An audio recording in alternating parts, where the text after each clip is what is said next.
ఇక అర్హులైన పేదలందరికీ ఇంటి స్థలాలు, రేషన్ కార్డులు, పింఛన్లు ఇవ్వాలని రాయలసీమ కమ్యూనిస్టు పార్టీ ఆధ్వర్యంలో కడప కార్పొరేషన్ వద్ద ధర్నా కార్యక్రమాన్ని నిర్వహించారు. కడప నగరంలో ఇప్పటికే దాదాపుగా 20,000 మంది నిరుపేదలకు ఇళ్లు లేవని నేతలు తెలిపారు. నిరుపేదల సమస్యలు పరిష్కరించకపోతే ఉద్యమాన్ని మరింత ఉధృతం చేస్తామంటున్న రాయలసీమ కమ్యూనిస్టు పార్టీ నేతలతో మా ప్రతినిధి సుధీర్ మరింత సమాచారాన్ని అందిస్తారు. నిరుపేదలందరికీ కూడా పూర్తి స్థాయిలో ఇళ్ళు, అలాగే పింఛన్లు, అలాగే రేషన్ కార్డులు కూడా పూర్తి స్థాయిలో పంపిణీ చేయాలని చెప్పి ఇవాళ కడప నగరంలో ఉన్నటువంటి మున్సిపల్ కార్యాలయం ఎదుట కూడా రాయలసీమ కమ్యూనిస్టు పార్టీ ఆధ్వర్యంలో కూడా పూర్తి స్థాయిలో కూడా పెద్ద ఎత్తున ఒక మెరుపు ధర్నా జరుగుతుందని చెప్పుకోవచ్చు. ఇక్కడ చూసుకోవచ్చు, దాదాపుగా ఉదయం నుంచి కూడా ఇక్కడైతే కనుక మహిళలందరూ కూడా పూర్తి స్థాయిలో కూడా తమకు రేషన్ కార్డులు, అలాగే పూర్తి స్థాయిలో ఉండేందుకు ఇండ్లు కావాలని, అలాగే పింఛన్లు కూడా కావాలని చెప్పి కార్పొరేషన్ ఎదుట అయితే కనుక ధర్నా కార్యక్రమం చేస్తున్నారు. అలాగే ఇదే అంశానికి సంబంధించి మనతో మాట్లాడేందుకు రాయలసీమ కమ్యూనిస్టు పార్టీ అధ్యక్షులు ఉన్నారు. ఆయన అడిగి తెలుసుకుందాం. అన్న, ఏంటి చెప్పండి, ఇంత అంటే కుటుంబ ప్రభుత్వం ఏర్పడిన తర్వాత కూడా మేము ఎన్నో ఇండ్లు ఇస్తామని చెప్తుంది, ఈ నేపథ్యంలో కూడా ఇంత మెరుపు ధర్నా చేయడానికి కారణం ఏంటి? మెరుపు ధర్నా ఏం కాదు, ఇది ముఖ్యమంత్రిగా చంద్రబాబు నాయుడు గారు ప్రమాణ స్వీకారం చేయడానికి ముందే తెలుగుదేశం పార్టీ కూటమి గవర్నమెంటు ప్రతి పేదవాడికి పట్టణాల్లో 2 సెంట్లు, మండల కేంద్రాల్లో 3 సెంట్ల స్థలం ఇస్తామని వాగ్దానం చేసింది. అట్లాగనే పెన్షన్లు ఇస్తామని చెప్పింది, ఇండ్లు ఇస్తామని చెప్పింది, రేషన్ కార్డులు ఇస్తామని చెప్పింది. ఏదైతే హామీ ఇచ్చినారో ఆ హామీలు అమలు చేయమని చెప్పి ఈరోజు రాయలసీమ కమ్యూనిస్టు పార్టీ ఆధ్వర్యంలో ఇక్కడ వేలాది మందితో ధర్నా జరుగుతూ ఉన్నది. ఈ ప్రభుత్వం వచ్చి రేపు మే వస్తే 2 సంవత్సరాలు పూర్తి అవుతుంది. ఈ 2 సంవత్సరాల కాలంలో ఒక్క స్థలం ఇవ్వలేదు, కనీసం ఏర్పాట్లు కూడా చేయడం లేదు. కాబట్టి అనివార్యంగా ఈ పేదల పక్షాన పోరాడాల్సిన ఒక స్థితిని ప్రభుత్వమే కల్పించిందని మేము చెప్పదలుచుకున్నాం.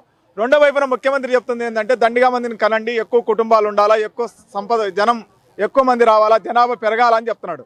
జనాభా పెరిగిన దానికి అనుగుణంగా ఇళ్ల స్థలాలు ఇవ్వాల్సిన అవసరం, ఈ బాధ్యత ఈ ప్రభుత్వం మీద ఉంది.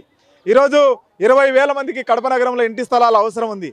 గతంలో జగన్మోహన్ రెడ్డి ఏమో సెంటు స్థలం ఇచ్చి పేదలంటే చులకన భావాన్ని ప్రకటించుకున్నాడు. సెంటు స్థలం పేదవాడు ఉండడానికి ఎట్లా సరిపోతుందో వీళ్ళు చెప్పాల్సిన అవసరం ఉంది.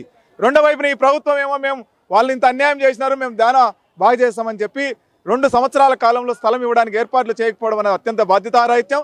రెండో వైపున రేషన్ కార్డులు కూడా విడగొట్టడంలే, విడగొడితే స్థలాలు ఇవ్వాల్సి వస్తుందని దీన్ని మేము ఖండిస్తున్నాం. తక్షణమే స్థలాలు ఇవ్వాలని డిమాండ్ చేస్తా ఉన్నాం. ప్రధానంగా మనం ఇప్పటికీ చూసుకోవచ్చు, గతంలో కూడా చంద్రబాబు నాయుడు అన్నమయ్య జిల్లాకు రావడం జరిగింది, ఇల్లు కూడా ప్రారంభించడం జరిగింది. అలాంటి ప్రభుత్వం మేము ఇల్లు ఇస్తున్నామని చెప్తాం, కానీ ఎందుకు ఇంత ఉద్యమం? గతంలో ఇంతకుముందు చంద్రబాబు నాయుడు ముఖ్యమంత్రిగా ఉన్నప్పుడు కూడా ఇట్లాగే వ్యవహరించారు. ఆయన శైలి ఏదంటే శ్మశానం రాళ్ళు వేసినట్టు వేసుకుంటూ పోయాడు. అదే చిన్నమండంలో జరిగిన కూడా అదే విషయమే. వచ్చి ఇళ్ల స్థలాలు ఇస్తాను, గృహాలు ఇస్తామని చెప్పారు, శంకుస్థాపన చేస్తే వెళ్ళిపోయారు. ఆయనకు అమరావతి తప్ప వేరేది పట్టేటట్టుగా లేదు. అమరావతికి మేమేం వ్యతిరేకం కాదు. ఎంతోమంది భర్తలు చనిపోయి విడోలు అయ్యారు, కానీ వాళ్ళకి పెన్షన్ లేదు, వాళ్ళకి ఇళ్ల స్థలాలు లేదు. ఇప్పటికీ ఒకే రేషన్ కార్డులో 4 కుటుంబాలు బ్రతుకుతున్నాయి. ఇచ్చేది 25 కేజీల బియ్యమే 4 కుటుంబాలకు కూడా. కానీ ఆ రేషన్ కార్డు విడగొడితే 4 స్థలాలు ఇవ్వాలి. కాబట్టి ఆ రేషన్ కార్డును కూడా విడగొట్టకుండా ప్రభుత్వం వ్యవహరిస్తోంది. అంటే ఒకవైపు ఏమో పేదల మీద ప్రేమ ఉన్నట్టు నటిస్తూ, రెండో వైపు తన పని తను చేసుకుంటూ పోతున్నాడు. కానీ ఇంక సహించము, ఇంక ఊరుకోము, ప్రజలు చైతన్యవంతులు చేస్తాము, ప్రజల వెంట ఉంటాం, ప్రత్యక్ష పోరాటం దిగడాల్సిన పరిస్థితి వస్తుంది. దీనికి చంద్రబాబు నాయుడు బాధ్యత వహించవలసి వస్తుంది. రెండోది, మీరు చెప్పినట్లుగానే జగన్మోహన్ రెడ్డి గారు సెంట్ ఇచ్చాడు, మేము వచ్చి 2 సెంట్లు ఇచ్చామని చెప్పాము. మరి ఆయన ఏదో సెంట్ ఇచ్చాడు, దానికి దారి దొంకలు లేవు. ఆ ప్రాంతాన్ని అభివృద్ధి చేశారా? ఆ ప్రాంతానికి కూడా నిధులు ఇవ్వలేదు. ఇప్పటికే జగన్మోహన్ రెడ్డి ఇచ్చిన కాలనీలో రోడ్లు లేవు, మంచినీళ్ళ సమస్య ఉంది. అక్కడ కూడా స్థానిక సమస్యలు చాలా ఉన్నాయి. ఆ సమస్యలు పరిష్కరించలేదు. నువ్వు ఇస్తామన్న 2 సెంటు స్థలం ఇవ్వలేదు. నువ్వు ఎంతవరకు అమరావతి టు ఢిల్లీ, ఢిల్లీ టు అమరావతి, ఇది తప్పితే ప్రజల సమస్యలు పట్టినట్టుగా ఉంది. కాబట్టి ఇప్పటికైనా ప్రజల సమస్యల మీద స్పందించాలా, ప్రజల మౌలిక సదుపాయాలు కల్పించాలా, పేదలకందరికీ ఇండ్లు, ఇళ్ల స్థలాలు మంజూరు చేయాలా, పెన్షన్లు మంజూరు చేయాలని డిమాండ్ చేస్తున్నాం. లేని పక్షంలో ప్రత్యక్షమైన ఆందోళనకు సిద్ధమవుతాం. మీరు చెప్పండి, ప్రధానంగా ఇప్పటికే కడప నగరంలో 20,000 మందికి కూడా ఇల్లు లేవంటున్నారు. అంటే కడప ఎమ్మెల్యే మాధవిరెడ్డి దృష్టికి తీసుకెళ్లారా? ఏంటి అసలు ఈ విషయం? అంటే ఒకవేళ కుటుంబ ప్రభుత్వం కనుక స్పందించకపోతే ఉద్యమాన్ని ఏమైనా మళ్ళీ ఉధృతం చేస్తారా? ఖచ్చితంగా ప్రజలను తీసుకొని ప్రజా సమస్యల మీదే కాబట్టి ఉధృతం అవుతుంది. సమస్యలు పట్టించుకోకపోతే మాధవరెడ్డి ఎమ్మెల్యే ఇంటి గారి దగ్గరికి వెళ్ళి కూడా చాలా మంది అక్కడ సమస్యలను ఇవ్వడం జరుగుతుంది, మాట్లాడడం జరుగుతుంది.